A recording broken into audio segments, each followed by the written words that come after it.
Good wishes to all of you. Philosophy of Service An Approach to Human Development in India and the Problems of Our Working Class. Part 4 Audiobook. Human Development in India and the Problems of Our Working Class. Human Development, a long neglected subject in India. What we are engaged in during this modern period of Indian history is, and I put it in one simple phrase, human development in India. And human development in India means human development of a seventh of the human race. For every seventh person in the world is an Indian.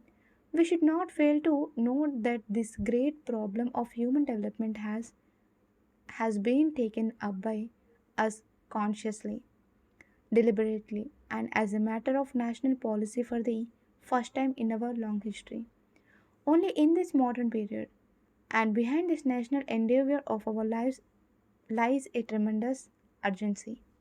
Because for the past several centuries, due to pressure of historical circumstances, we have completely neglected human development in India, including awareness of the very problem itself.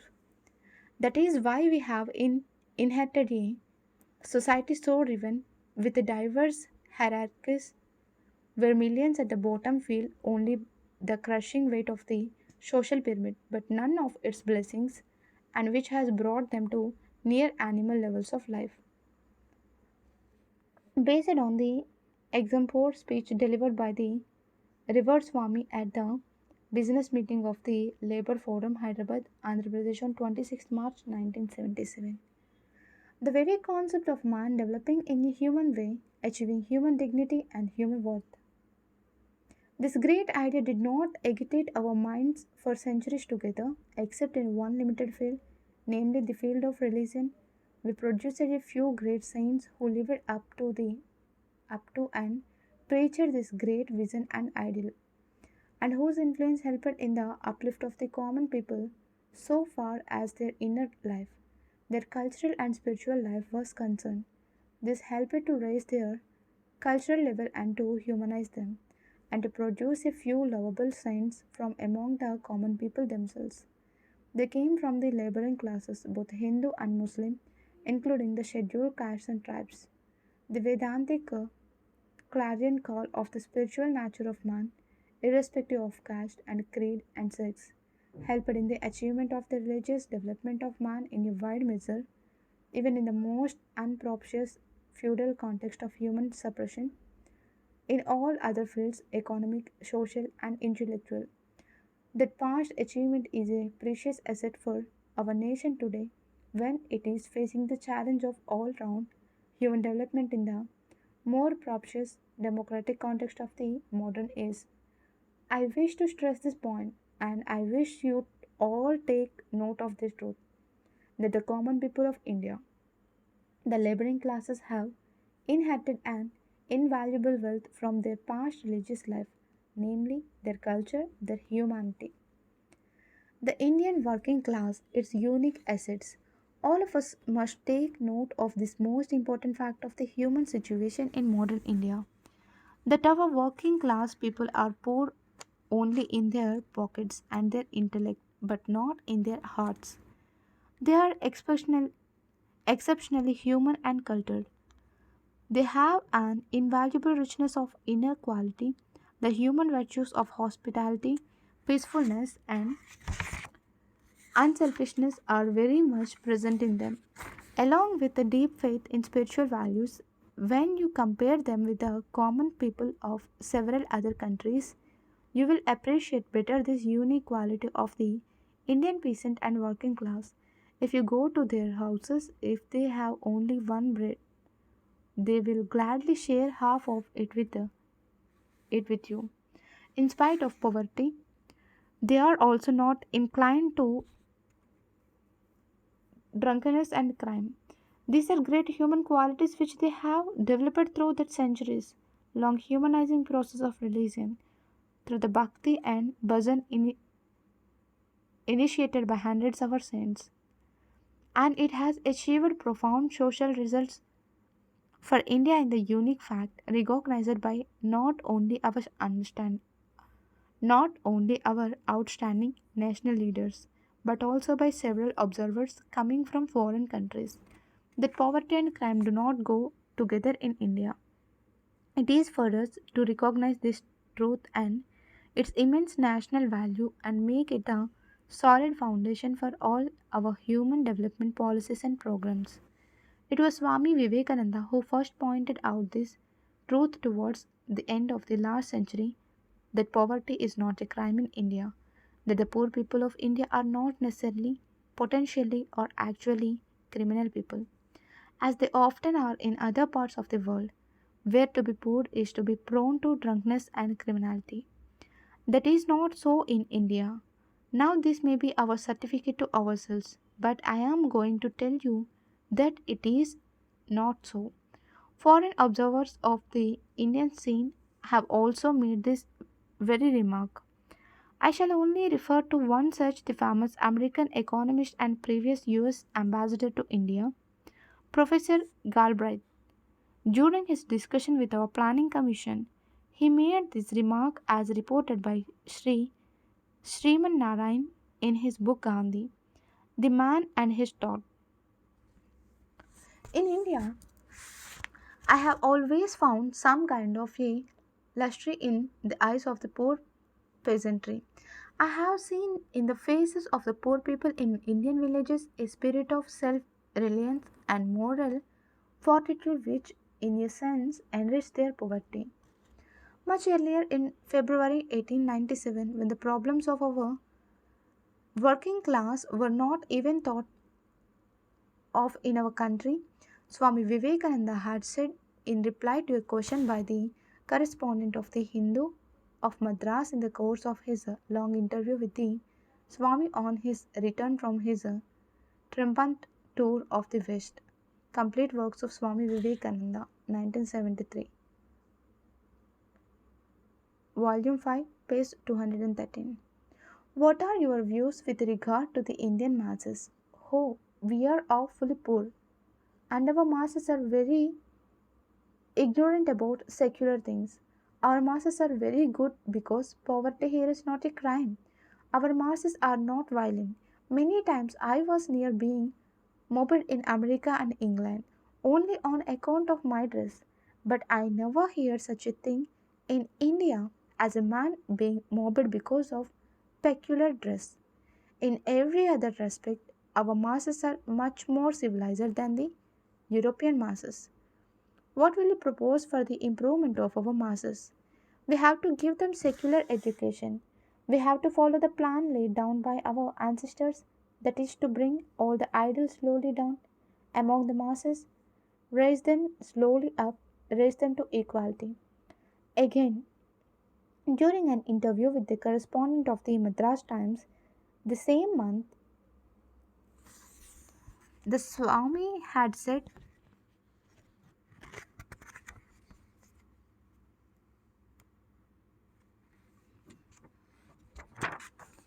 the great thing is to have faith in oneself even before faith in God.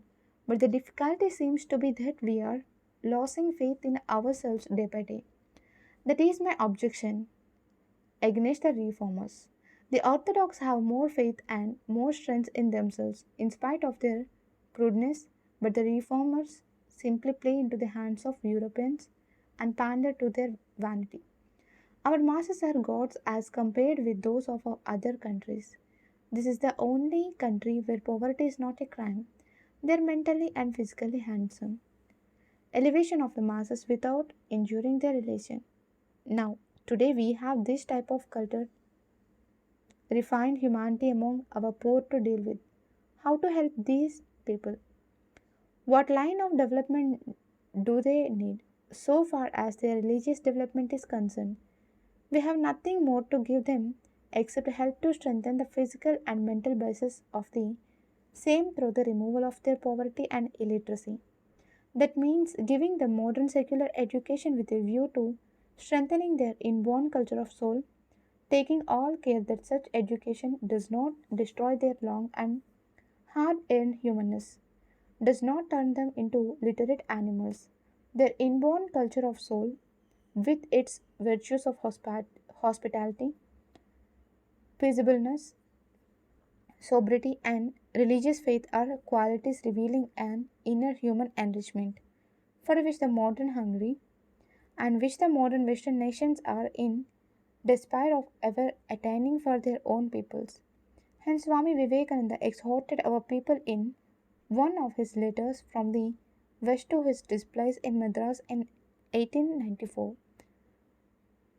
Complete works of Swami Vivekananda, 1973, Volume 5, page 29. My whole ambition in life is to set in motion a missionary which will bring noble ideas to the door of everybody, and then let men and women settle their own fate. Let them know what our forefathers as well as other nations have thought on the most momentous questions of life. Let them see specially what others are doing now and then decide. We are to put the chemicals together. The crystallization will be done by nature according to her laws. Work hard, be steady, and have faith in the Lord. Set to work, and coming soon or later. Keep the motto before you, elevation of the masses without injuring their religion. So, when we discuss in association with each other this problem of human development in India and the problem of our working class, we are confronted with this great question of what is the type of development our working classes in India need. Obviously, the very first challenge that stares us in the face relates to the economic development of our more than 300 million people living below the poverty line. When we deal with India, the first and recurring questions that crops up is the economic emancipation of these people. The emancipation from a set of social situations where exploitation of man by man has been and still is the central problem. When we studied India during the last few centuries, we are amazed to find that our society has perfected not only the usual type of exploitation that is profound in other countries, namely the economic, but also many other types as well. Our caste developed into and functioned as an evil center of exploitation.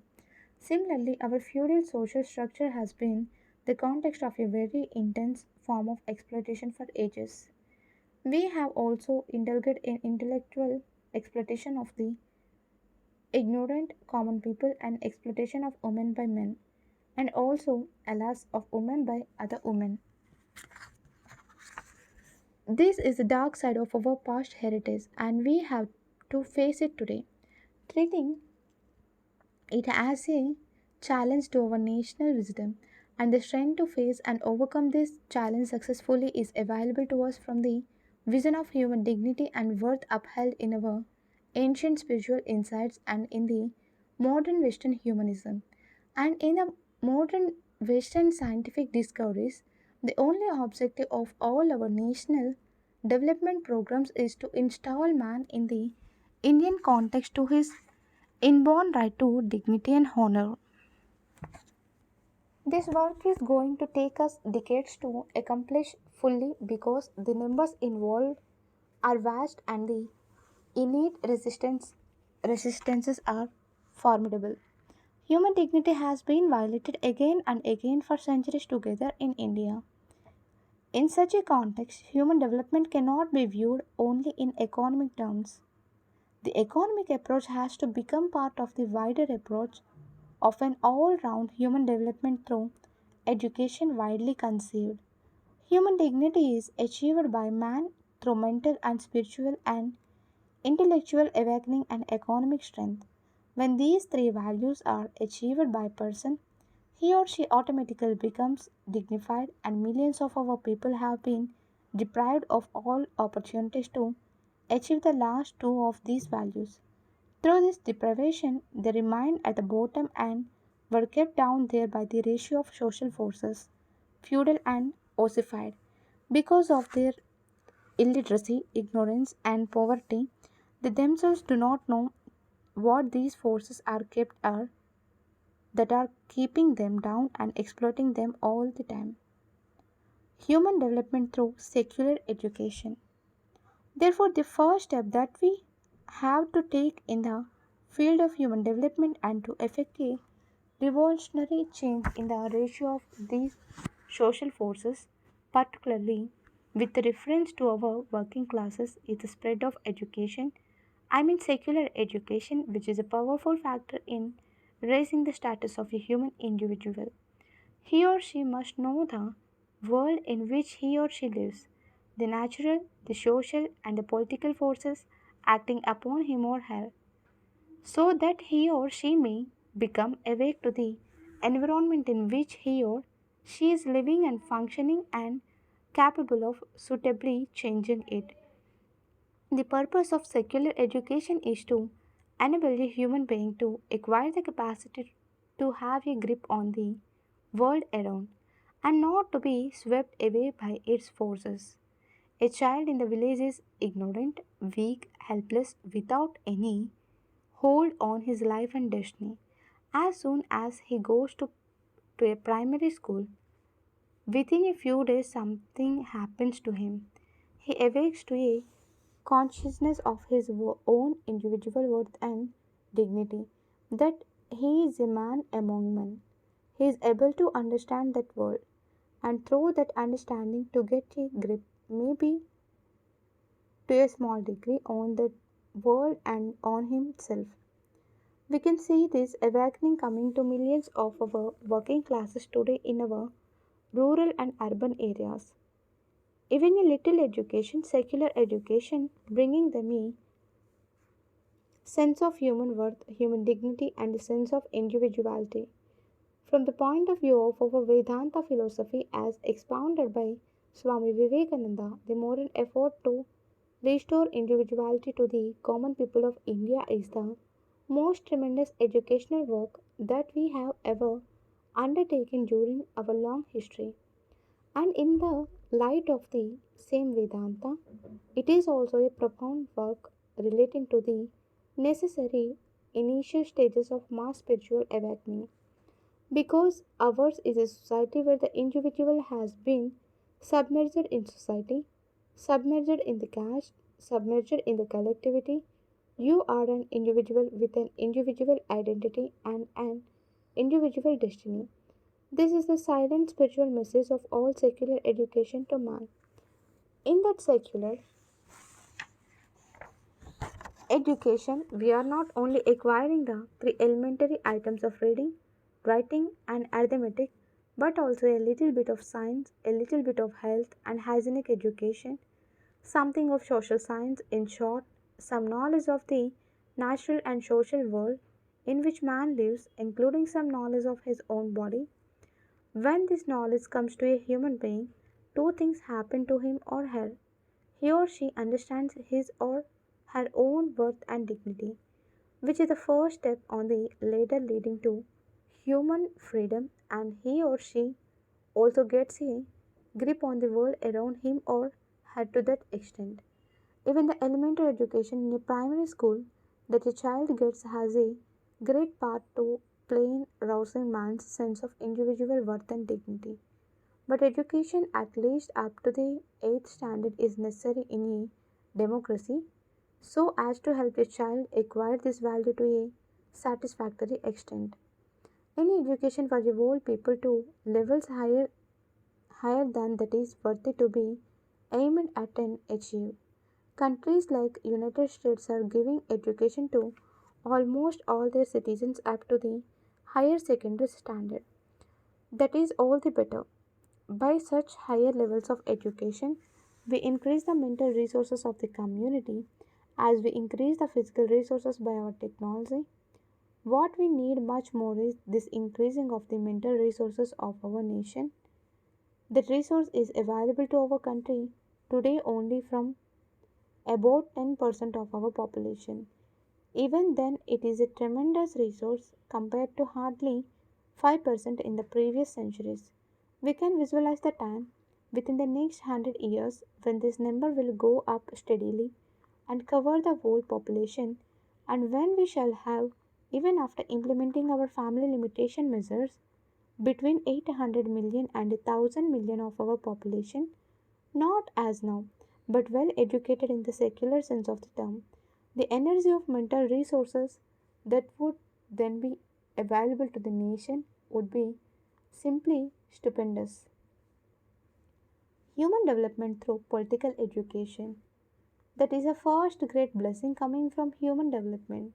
Through secular education, along with it, there is a new type of human development that we are having in modern India, namely the raising of the political consciousness of our people. We will miss to grasp the uniqueness of modern India if we fail to take note of this arresting fact. For throughout the millennia of our long history, our people had no political education and consequently no political awareness, no political individuality. We were all passive subjects of some king or emperor or military dictator. Not only our working classes, but almost all our people except those of the military classes. But today, for the first time in this modern period, we have established a democratic republican political state which derives its strength and sanction not from a king, not from an emperor, not from a foreign potentate, as in the past, but from the people of India, millions and millions of our people living in diverse regions and at diverse levels of culture and economic development. This is a new significant factor in our national situation. The emergence of man, especially the common man, as a politically significant individual, as a political value, the emergence of man as citizen from man as mere subject or as praja, as expressed in Sanskrit and our other languages. Praja literally means offspring, such as a boy or a girl, one dependent on the parents, and in the political field, man dependent on the state. All prajas are children, politically speaking, but as soon as man becomes a citizen, he sheds his praja stature, his stature of being a protected child, and becomes a mature individual, a free, responsible individual. That is the structure of man in modern democratic India. It is, however, more a goal than an achievement. So far as our country is concerned, but during the last 30 years, we have taken a few significant steps towards that goal. Every forward step in that direction will introduce this second element of strength into our nation, namely the awakened political sense of millions and millions of the nation's citizens. During the last 27 years, ever since we proclaimed our country as a republic by adoption of our new constitution in 1950, we have been registering this human development through the political education of our common people. Our various elections, union and state, have contributed to this political education of our people at large. Our democratic state is endeavoring to educate our people into the precious value of the freedom of the individual citizen, which we never had during the 5000 years of our history. Even during the recent general elections to the Lok Sabha, we have witnessed the emergence of a measure of political maturity in our common people. What does it all amount to? It amounts to freedom becoming a political fact. It proclaims the realization by the common people of India that they are no more as mere prajas or subjects, victims of political forces and circumstances, but are slowly and steadily emerging as creatures and makers of their own and their nation's political destiny. The March of Freedom. Man as citizen becoming the maker of his political destiny is the meaning and significance of political democracy. This is what our nation is trying to do today. The various labor laws passed by our union and state legislators are designed to protect and improve also the economic status of our working people. But we have to confess that in this field we have done very little yet. Even in the field of secular education, we have done very little yet. Our democratic state is taking steps, halting to transform our political democracy into economic and social democracy. The irritating slowness on this road is due to the drag of our long federal heritage on the one hand and the exigencies of our free parliamentary democratic processes. On the other, where freedom often tends to resist social change and assist the status quo. But we can have the satisfaction that our nation has taken the first significant steps on that long road of human development involving a seventh of the human race through efforts, endures, and processes, educational, political, and socio-economic, to elevate the common man in India to the status and dignity as a man among men, not as an item among items. That is a revolutionary change that is taking place in our country in this modern period. A federal India is getting steadily transformed into a democratic India. It is unfortunately, as I said earlier, a slow process, a halting process, a painful process, but it is still a forward process. Only if our intelligentsia today can really capture this meaning and significance of the modern period of Indian history, namely straightening of the back of the common man and helping him to experience the human dignity that is his inborn right. Will they get the vision and the energy to accelerate this forward motion and to welcome every opportunity to contribute to its early realization? Our common people have been too long ground down. They have been too long suppressed from every point of view. The sense of fear, the lack of confidence in oneself, the lack of energy, the lack of the spirit of hope, which means the joyous background of the future. These have been their hallmark for some centuries. All these are the relics of the past ages of oppression and exploitation and general neglect. We have to reckon with these liabilities of our past when we deal with our human situation today. The political freedom that we achieved in 1947 should not remain at the political level. It will then stagnate and destroy itself. Political freedom is best when it marches on to conquer the heights of economic, social, cultural, and spiritual freedoms. Swami Vivekananda presented freedom as the central message of our Upanishads. In his lecture on Vedanta, in its application to Indian life, delivered in Madras in 1897, he says, and the Upanishads are the great mine of strength. Therein lies strength enough to invigorate the world. The whole world can be vivified, made strong, energized through them. They will call with trumpet voice upon the weak, the miserable and the downtrodden of all races, all creeds and all sects, to stand on their feet and be free. Freedom, physical freedom, mental freedom, and spiritual freedom are the watchwords of the Upanishads. National building through man making. About 25 years ago, we started a community development program in our country in a big way. I had been associated with it unofficially from the very beginning. Even in its eventual failure, it has registered significant results, and anyone can realize the difference now in our social situation from what it was then.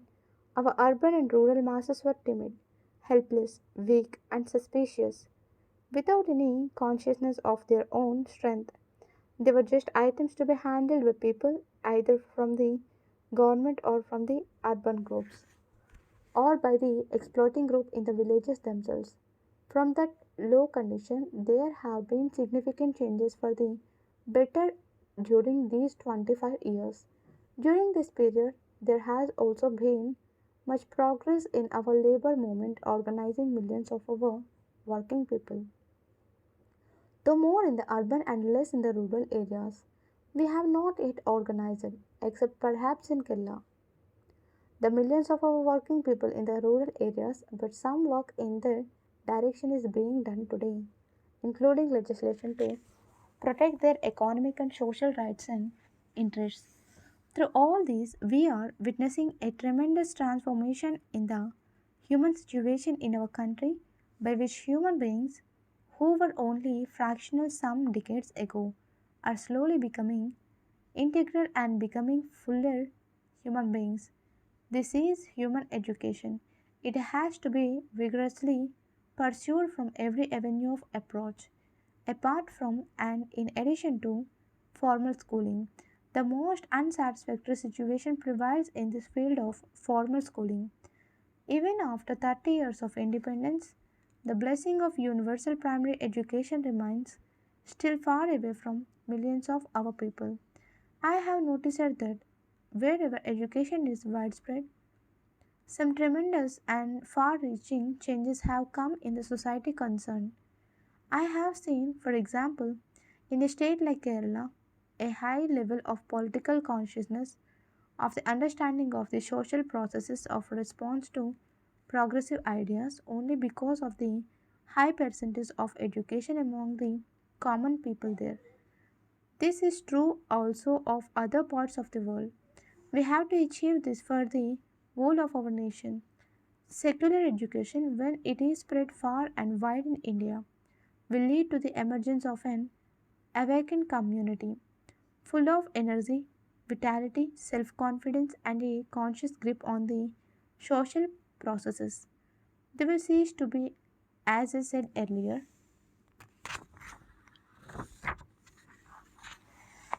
creatures of the natural and social environments but becomes its creatures. Not victims of history but its makers. That is called human maturity. It discloses the capacity to make one's own judgments and to face the consequences of those judgments, to have convictions and the courage to hold on to them. If one depends every time on somebody else's judgment, he or she is just a child. It is to help man to outgrow this human childhood and make him or her stand on his or her own feet that forms the goal of the secular educational process. This is what Swami Vivekananda termed national building through man making. In India, now these two processes are going on side by side, but their pace needs to be accelerated. Our working classes need to be provided with every opportunity for education, institutional and non institutional, and they must be motivated towards acquiring it. That motivation to education comes only by impressing on their minds the vision of total human development, which is more important than and which also is the end of and even the means to economic and social advancement. Thank you.